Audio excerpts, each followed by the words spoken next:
Talvez o nome do tema das mensagens desse mês não seja muito agradável de falar. Saia do comodismo, sirva a Cristo. Mas a questão é que nós não estávamos tão preocupados com o soar do tema, mas estamos preocupados em como a palavra de Deus vai impulsionar a nossa vida para servirmos ao Senhor a partir da igreja. Como de manhã fomos relembrados pelo Salmo 100, verso 2, se nós não servirmos ao Senhor com alegria aqui dentro, não dispormos a fazer isso aqui dentro, nada faremos lá fora. Isso é uma grande ilusão, se pensarmos assim. Então, algumas coisas eu creio que nós não precisamos mencionar. Não precisamos mencionar quais são as atitudes, ou situações, ou pensamentos, ou seja lá o que produza comodismo a você para não servir mais a Cristo a partir da igreja. Eu creio que fica sem sentido falar mais desse tipo de situação. Eu creio que a gente precisa compreender o que realmente nos move a servir e aquilo que pode nos impedir, mas biblicamente vendo o que a palavra nos ensina. Então, nós não procuramos textos bíblicos para adentrar o tema. O tema não comanda a mensagem. O tema é um norte. O ensino que se encontra nas Escrituras é que vai nos capacitar a vivermos assim. É por isso que nós oramos sempre antes da proclamação da palavra. E por isso, eu peço que nessa noite você abra em 2 Crônicas, capítulo 32. 2 Crônicas, capítulo 32.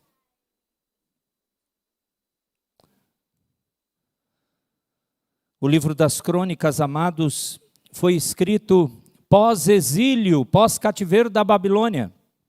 É chamado, tanto o primeiro como o segundo livro das Crônicas, o primeiro comentário bíblico de tudo aquilo que Deus fez no período dos reis, mas apontando sempre para as confirmações da obra gloriosa do Senhor e de suas promessas, para que aqueles exilados que vieram sofridos, tendo que reerguer Jerusalém e toda a terra de Israel, eles fossem impulsionados por uma única razão: servir a Deus com constância.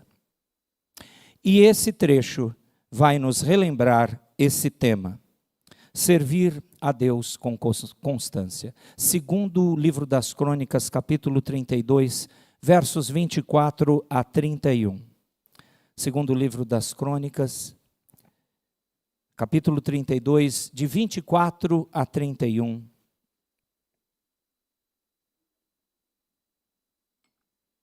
Diz assim a palavra do nosso Deus. Preste atenção, por gentileza. Naqueles dias, adoeceu Ezequias. Ele adoeceu mortalmente. Então orou ao Senhor, que lhe falou e lhe deu um sinal. Mas não correspondeu Ezequias aos benefícios que lhe foram feitos, pois o seu coração se exaltou, pelo que houve ira contra ele e contra Judá e Jerusalém. Ezequias, porém, se humilhou por se ter exaltado o seu coração, ele e os habitantes de Jerusalém, e a ira do Senhor não veio contra eles nos dias de Ezequias. Teve Ezequias riquezas e glória em grande abundância. Proveu-se de tesourarias para prata, ouro, pedras preciosas, especiarias, escudos e toda sorte de objetos desejáveis. Também proveu-se de armazéns para a colheita do cereal, do vinho e do azeite, e de estrebarias para toda espécie de animais, e de redis para os rebanhos. Edificou também cidades e possuiu ovelhas e vacas em abundância, porque Deus lhe tinha dado muito numerosas possessões. Também o mesmo Ezequias tapou o manancial superior das águas de Giom e as canalizou para o ocidente da cidade de Davi. Ezequias prosperou em toda a sua obra. Contudo, quando os embaixadores dos príncipes da Babilônia lhe foram enviados para se informarem do prodígio que se dera naquela terra, Deus o desamparou para prová-lo e fazê-lo conhecer tudo o que lhe estava no coração. Deixa a palavra de Deus aberta, por favor. Preste atenção. O rei Ezequias, a história dele é famosa. É um dos reis de Judá. Aqui o período do reino dividido pós-Salomão estava em franco vigor. 10 tribos compunham o reino chamado Reino do Norte, capital Samaria. E o reino do sul, Judá, do qual Ezequias nesse momento histórico era o rei, a capital continuava a ser Jerusalém. Ele teve um reinado de 29 anos, o rei Ezequias. E aparentemente parecia que ele era fiel ao Senhor. Aparentemente. Ele é mais conhecido como sendo aquele rei que foi acometido de uma enfermidade mortal, e ele ora a Deus e o Senhor lhe acrescenta 15 anos à sua vida. Foi nessa ocasião que Deus disse para ele, você vai morrer, arruma a sua casa. Prepara essa situação. E ele clamou. Ele pediu misericórdia. E Deus lhe deu. Contudo, amados, quando nós lemos os relatos bíblicos, que não apenas se encontram em 2 Crônicas 32, mas em outros lugares aqui do Antigo Testamento, quando olhamos tudo isso, vem a pergunta: o rei Ezequias realmente serviu a Deus? É por isso que nessa noite eu queria compartilhar com os amados esse norte. Sirva a Deus com constância. Não vai adiantar nada nós falarmos para você sair do comodismo, zona de conforto, ou seja lá o que lhe impede e servir a Cristo, sem te dizer qual é o modo que a palavra de Deus diz. E aqui é muito especial, utilizando um pouco desse texto bíblico que fala da vida de Ezequias. Ezequias não é o centro, mas é como Deus trata Ezequias. Bom, nós não temos tempo de olhar o livro dos reis, junto com Crônicas e o profeta Isaías. Os 3 lugares falam de Ezequias de maneira especial. Então eu queria que você pudesse acompanhar o resumo que eu vou fazer, que apontam para questões estranhas, que talvez aqui você ficou confuso. Uma hora ele está abençoado, outra hora ele está distante de Deus. Outra hora ele confessa e se arrepende e parece que está tudo bem, vive em prosperidade, e num outro momento Deus o abandona. O que é isso? Amados, quando nós olhamos o contexto do capítulo 32, eu li quase a parte final, porque depois de 32, versos 32 e 33, já é a morte de Ezequias, segundo o cronista aqui de 2 Crônicas 32. Então eu preciso lhe falar, por que é tão estranho, e vem essa pergunta, o rei Ezequias realmente serviu a Deus? Quando você começa a ler o início do capítulo 32, você descobre as inconsistências de Ezequias durante a invasão da Assíria. Essa situação de quase morte, da doença, que também aconteceu um grande prodígio, ele pediu um sinal e Deus fez retroceder um dos relógios que havia em Jerusalém, relógio de sol, né? De sombra, retroceder a sombra. E tudo isso a gente coloca na nossa mente como o poder da oração, ou olha, quando Deus ouve nossa oração, Ele faz prodígios e maravilhas.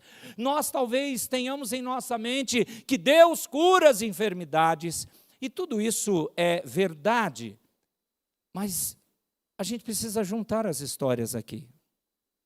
Quando estava acontecendo tudo isso, estava ocorrendo uma tentativa de invasão à Síria, o ano é 701, então significa que o domínio assírio, levando em cativeiro o reino do norte, em 722 a.C., já havia acontecido, contamos antes de Cristo o ano de trás para frente, então 701, a Síria ainda estava poderosíssima e de olho na pequena Judá. E nesse momento vem o rei Ezequias. E ele tem umas inconsistências aqui. O cronista aqui começa essa sessão com aquela frase introdutória, no início do capítulo 32, verso 1. Depois dessas coisas e desta fidelidade, falando de Ezequias, veio Senaqueribe, rei da Assíria, entrou em Judá, acampou-se contra as cidades fortificadas e intentou apoderar-se delas. É interessante essa parte, depois dessas coisas e desta fidelidade, de quem que o texto antes fala? Vem falando de Ezequias. Essa sentença separa duas coisas interessantes na vida de Ezequias. A primeira delas, o momento histórico da devoção de Ezequias ao restabelecer o templo, no capítulo 29, aí, capítulos anteriores, você vai ver isso. E depois, uma segunda parte, a sua resposta à invasão de Senaqueribe. Aí é o início do capítulo 32, na data que eu lhes mencionei. Um momento de fidelidade e um momento não tão fiel assim. Isso divide o reinado de Ezequias. Um período inicial de fé e depois um período no qual ele vacila. O capítulo 29 a 31, com o 32 é um contraste. E sabe o que é interessante? No período do reino dividido, reino do norte e reino do sul, lá na Palestina, lá em Israel, Israel norte, Judá sul, o cronista aqui frequentemente organizava os reinados dos reis em períodos que variavam da qualidade moral e religiosa. Reis bons, fiéis a Deus, e reis, nada disso. E o relato de Ezequias segue esse mesmo padrão. E isso é proposital. E nós precisamos aprender coisas sobre servir a Deus com constância observando isso. Olha a estrutura desse capítulo 32. O que o cronista vai registrar? A vida de Ezequias em 3 partes. Primeira parte, Ezequias age de modo inconsistente, da forma como ele reagiu à invasão do Senaqueribe, lá da Assíria. E em segundo lugar, ele se exalta. Capítulo 32, de 1 a 23, sua reação. Dos versos 24 a 26 que lemos, ele se exaltou. E a última parte, ele fez uma aliança ilegal com a Babilônia. Final quase do capítulo 32, 27 a 31. Você vai ouvir muito eu falar das inconsistências em Ezequias. Olha aqui mais uma delas. As inconsistências de estratégia militar de Ezequias, dentro desse capítulo 32. Sabe qual foi o primeiro episódio nesse grupo que revela aí esse lado de Ezequias?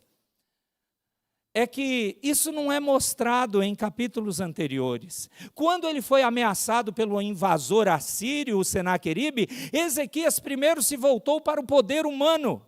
Só depois de um real fracasso foi que Ezequias se voltou para buscar inteiramente a Deus por auxílio. Então, tem alguma coisa errada com esse rei. Ele não parece constante no serviço ao Senhor. E aqui, o cronista faz algo inimaginável. Nós sabemos que a palavra de Deus é inerrante e infalível, mas há um propósito nos registros selecionados, ou melhor, repetidos, aqui em Crônicas, diferente, por exemplo, de 2 Reis 18, que fala do reinado de Ezequias, ou Isaías 36. Sabe o que o cronista faz? Esse texto agora que você tem diante dos olhos, ele começa com esse versículo, com essa nota temporal temática. Depois dessas coisas e dessa fidelidade, já falei isso. Como é que vamos ver adiante? Essas palavras introduzem, elas indicam que o cronista está se desviando de propósito das grandes realizações do rei, que você lê no capítulo 29, para um período de inconsistência e fracasso. É como se o cronista quisesse, olha, eu quero chegar num ponto, eu quero que vocês interpretem corretamente o porquê da história desse nosso irmão do passado. E aí o cronista omite, e se você conhece todas as tratativas bíblicas sobre Ezequias, as crônicas omitem completamente 2 Reis 18, de 14 a 16. Sabe por quê? Porque essa porção de Reis descreve a tentativa de Ezequias de apaziguar Senaqueribe. Como? Pagando propina, pagando tributo tirado dos tesouros reais do templo, para segurar a onda do Senaqueribe. Por favor, nós sabemos que o Senhor é poderoso, vamos dar um jeitinho. O desejo do cronista, amados, é apresentar Ezequias como um exemplo em assuntos relacionados ao templo e, portanto, o levou a omitir essa falha séria. Fica difícil, então ele não registra isso, mas está lá em 2 Reis 18. Quando você continua lendo o capítulo 32 que temos aqui à frente, o cronista acrescenta uma lista de medidas que Ezequias realmente tomou como preparativos para a invasão de Senaqueribe. E é esse o ponto que o cronista quer. Ele acrescenta esse material para demonstrar que a fé de Ezequias era vacilante. Exatamente durante essa invasão iminente dos assírios. O cronista também acrescenta, lá no verso 21 e 22 desse capítulo que estamos vendo, 32, ele acrescenta, para demonstrar as bênçãos que Ezequias recebeu, que ele se voltou para Deus com o fim de pedir ajuda contra esse inimigo. E aí é muito interessante esse episódio aqui. Ele começa com Ezequias sendo severamente ameaçado por uma potência estrangeira, estava se aproximando, só que no final dessa passagem, Ezequias não é apenas liberado dessa ameaça, mas ele também é estimado pelas potências estrangeiras de todos os lados. Se não, veja comigo o verso 23 desse capítulo 32. Muitos traziam presentes a Jerusalém, ao Senhor, e coisas preciosíssimas a Ezequias, rei de Judá, de modo que depois disso foi enaltecido à vista de todas as nações. Isso porque o resultado foi que Deus, não Ezequias, Deus destruiu, frustrou, não deixou a invasão de Senaqueribe acontecer em Judá. É um pulo do 8 para o 80, como alguns costumam falar, intenso na vida de Ezequias. Amados, Ezequias dependeu da força humana, dos versos 2 a 8. Ezequias tentou preparar uma batalha, até chamando todas as pessoas, não só quem era soldados, para se prepararem. Ezequias fez um discurso hipócrita dos versos 6 a 8 desse capítulo 32, tentando animar, falar o coração do seu povo, que era muito comum para os reis da época. Mas aí isso tudo demonstra que ele não estava dependendo de Deus. Aonde a dependência dele aparece? Versos 9 a 21. Aí Ezequias depende de Deus. O tom da história muda quando Senaqueribe ousadamente se movimenta na direção de Jerusalém, ameaça os seus habitantes, e aí no final, as ameaças que a Síria fez contra Ezequias o levou a voltar-se, aí sim, sinceramente e verdadeiramente, para Deus em busca de socorro. E num notável contraste, amados, com aqueles preparativos anteriores para a batalha, dos versos 2 a 6, Ezequias reagiu ao sucesso e confiança de Senaqueribe, fazendo o quê? Aí sim, fazendo o que ele tinha que fazer. Voltando-se para Deus em oração. Versos de número 20 a 21, junto com o profeta Isaías. Ele não fez sozinho. O rei e o profeta se voltaram em busca a Deus por auxílio, nessas circunstâncias ameaçadoras. Resultado, o inimigo foi expulso. Deus respondeu a oração de Ezequias imediatamente, enviou um anjo contra o exército assírio e foram todos mortos. É interessante você observar isso. Então o Senhor, verso 21, enviou um anjo que destruiu todos os homens valentes, os chefes, os príncipes no arraial do rei da Assíria. E este, com o rosto coberto de vergonha, voltou para a sua terra, tendo ele entrado na casa de seu Deus. Os seus próprios filhos ali o mataram à espada. Misericórdia. Foi isso. Porque o Ezequias, quando eu estava lendo o sermão, eu troquei várias vezes. Eu falei, Senhor, não deixe isso acontecer. Ó, já aconteceu. Ezequias, é o rei Ezequias. Se eu falar outro Eze, é o Ezequias. Está prestando atenção? Você está acompanhando? Porque ler todos esses 3 capítulos antes não ia dar tempo. Muito bem. Resultado, essa respeitabilidade das outras nações ao redor de Ezequias. E sabe, essa descrição que o cronista faz das bênçãos de Ezequias se desenrola de uma forma crescente. Primeiro relata que Ezequias e Jerusalém foram poupados da mão de Senaqueribe, o rei da Assíria. A ameaça do Senaqueribe tinha desaparecido. Em segundo lugar, o livramento de Deus incluiu a paz para todos os lados. Nenhum outro inimigo de nenhum lado ameaçava Judá no período agora do reinado de Ezequias. Sabe o que se tornou comparativo? Da mesma forma que, semelhante a Davi, ou Salomão, ou Josafá, ou Uzias, Ezequias ganhou honra e respeito de todas as nações ao redor. E essa grande inversão de condição de Ezequias combina bem, amados, com aquela perspectiva que o cronista oferece em diversas ocasiões. Preste atenção. Quando os reis de Judá se arrependiam da infidelidade, eles recebiam bênçãos de Deus. O episódio seguinte do reinado de Ezequias segue esse padrão, e é o nosso texto, 24 em diante. Só que aqui, Ezequias vai vacilar em relação a depender de Deus. No final, entretanto, ele não confiou no poder humano. Ele clamou de novo ao Senhor em oração. E é essa mudança que atraiu as bênçãos imediatas de Deus à vida dele.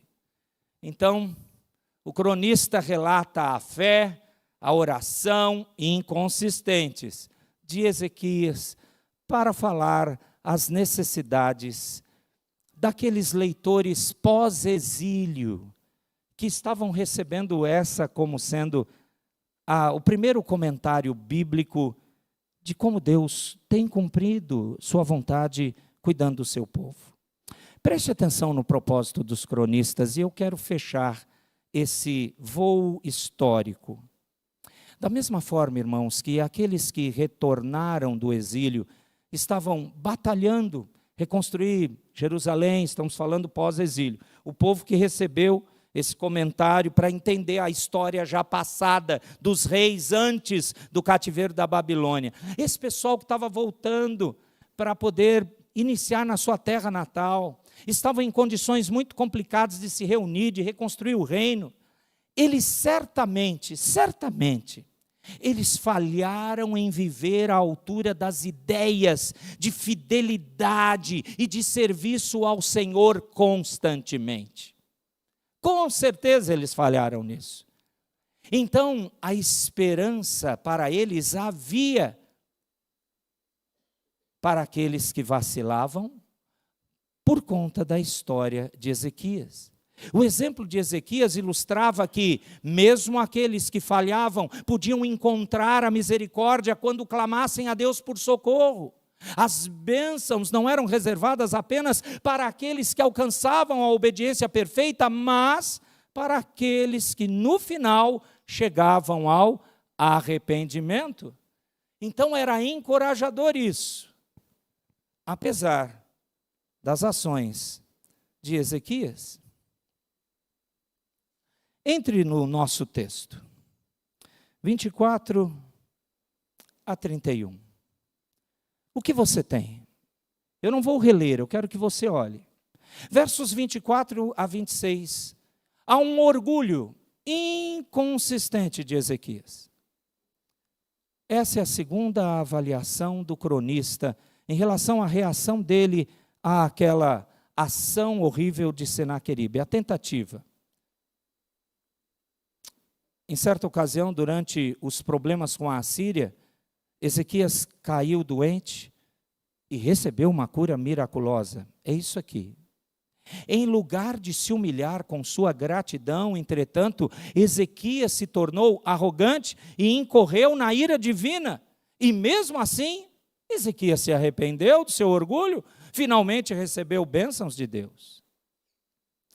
Depois, você olha as inconsistências pactuais de Ezequias, versos 27 a 31. Aqui, ainda no meio desta crise da Assíria, é como se o cronista estivesse aqui mostrando, ele não está sendo cronológico, primeiro isso, depois aquilo, ele volta a história para as pessoas entenderem como realmente Ezequias estava reagindo. Bom, nesse momento das suas inconsistências pactuais, o cronista oferece uma descrição elaborada das bênçãos que Ezequias recebeu, os sucessos, só para seguir um breve relato, um lembrete do fracasso desse rei.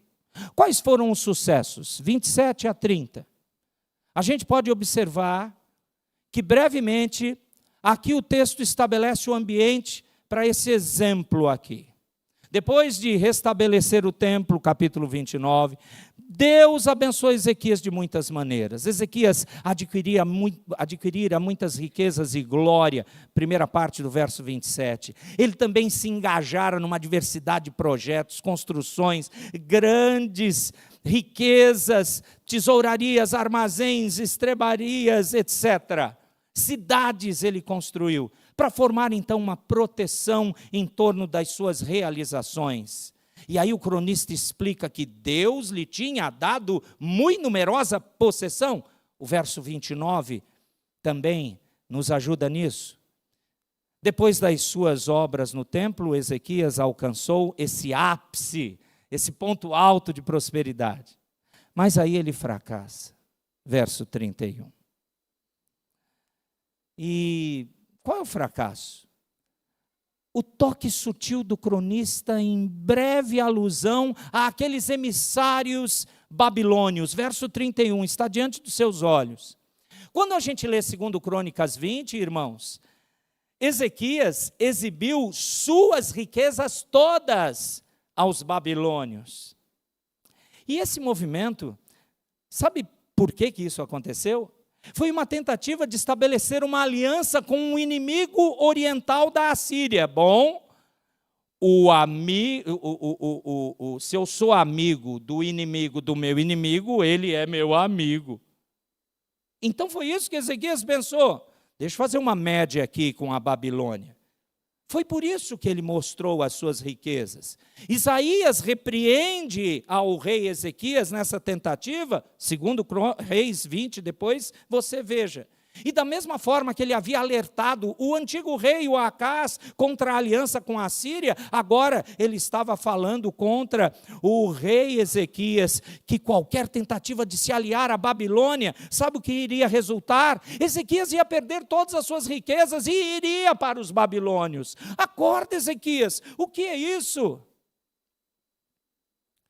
Embora Ezequias tenha sido um grande rei, e como vocês viram, feito grandes coisas, Deus não se satisfazia com mera obediência externa.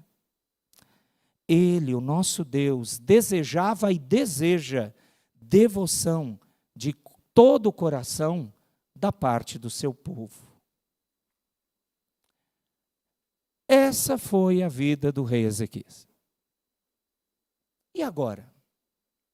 O que isso tem a ver conosco? O que isso tem a ver com o nosso serviço a Deus? Eu queria fazer algumas aplicações sobre isso nesse momento. Eu peço sua atenção.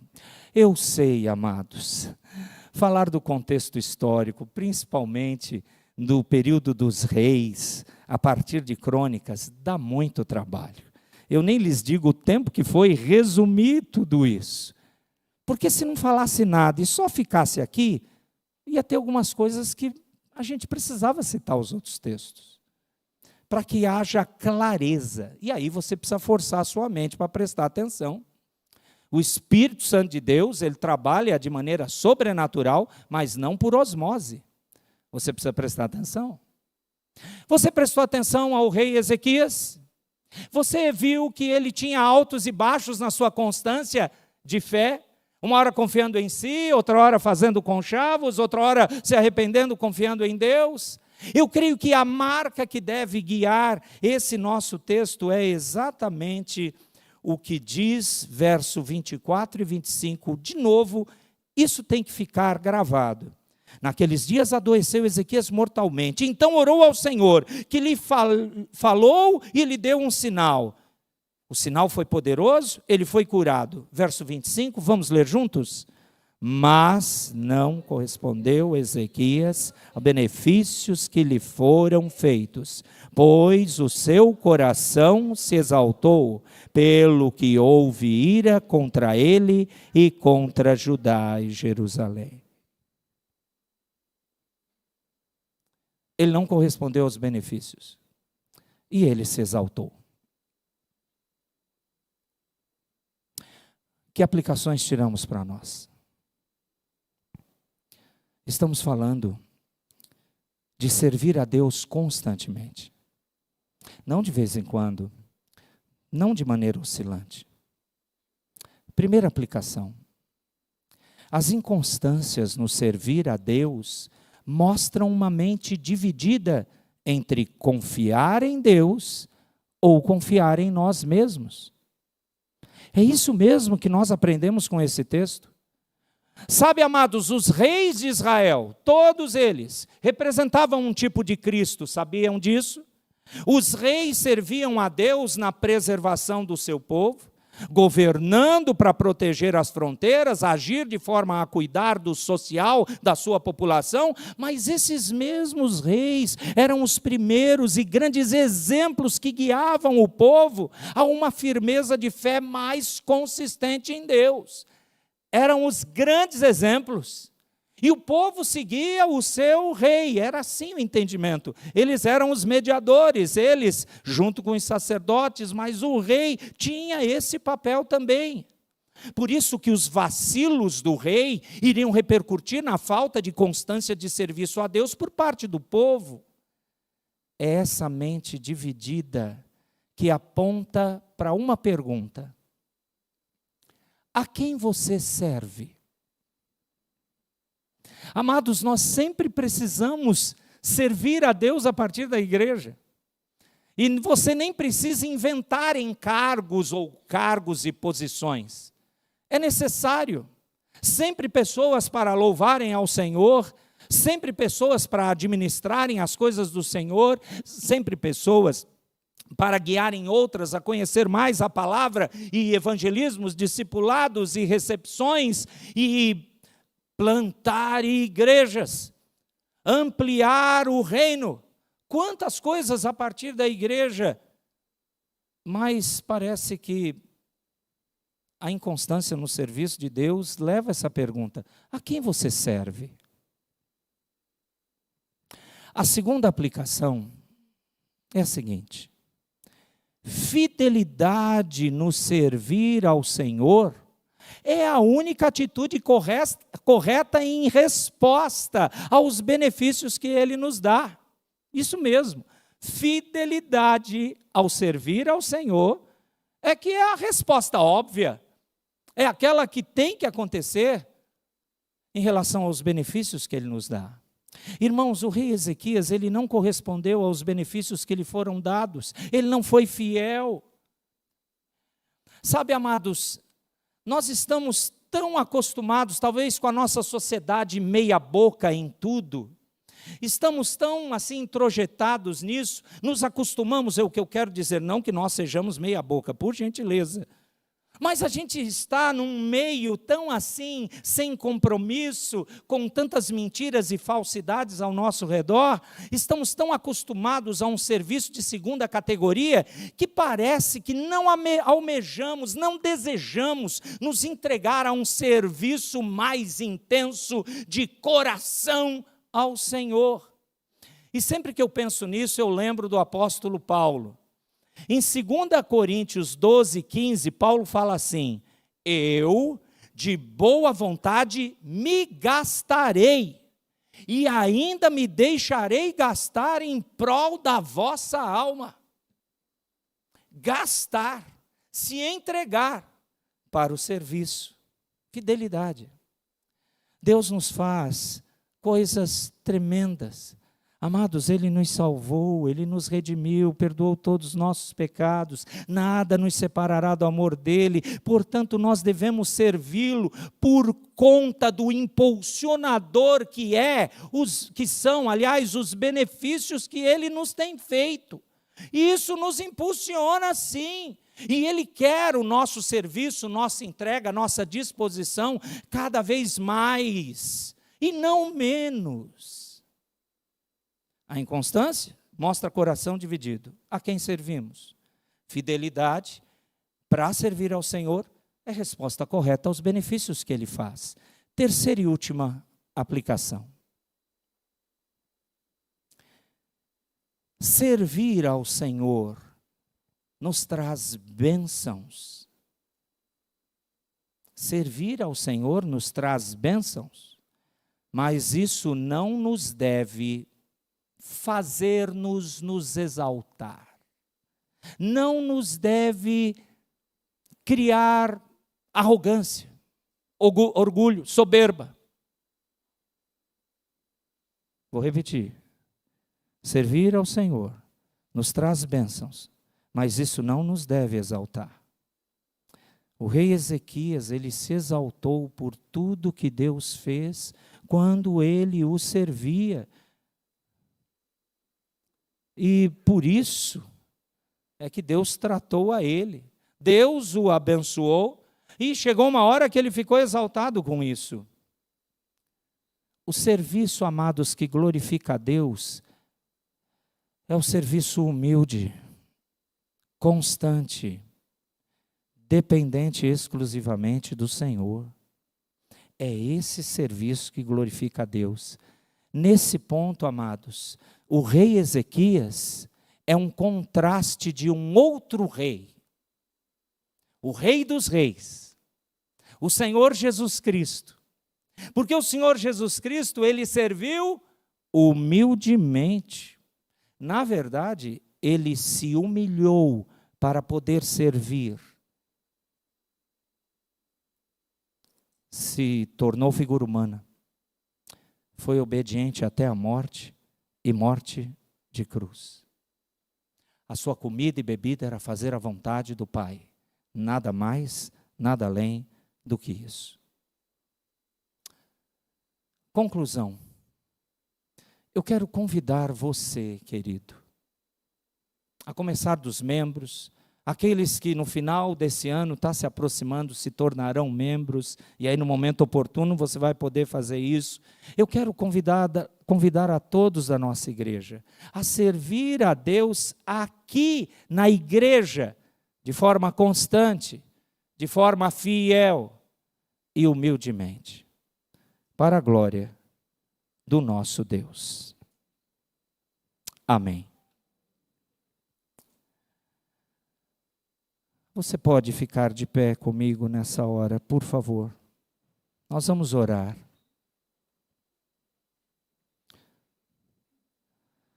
Eu quero pedir que você não desperdice o seu tempo agora. Você ouviu a pregação da palavra, você ouviu as aplicações. Force sua mente a agora pedir para que você questione a quem você serve. Você questione, eu sou fiel nesse serviço, o que eu estou fazendo? Eu, de fato, sirvo sem me exaltar com os benefícios desse serviço ao Senhor? Feche os seus olhos e se examine.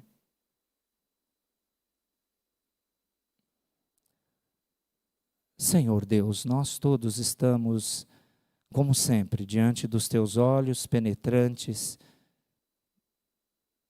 que vê quem realmente somos.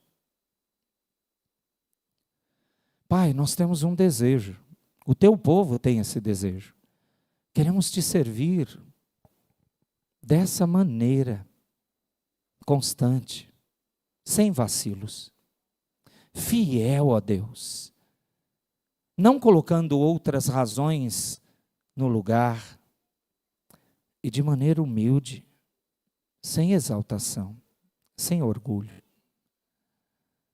Ó Deus, o Senhor teve misericórdia do rei Ezequias, o Senhor tem poder de ter misericórdia de mim e dos meus irmãos. Faz-nos viver verdadeiramente para te servir, aqui dentro, um ao outro, e não ficarmos apenas no nosso canto, achando que isso vai nos preservar, quando isso vai nos prejudicar na caminhada de fé e na comunhão contigo. Ó Deus, aplique esse ensino precioso à minha vida e à vida dos meus irmãos, é o que rogamos, em nome do Senhor Jesus.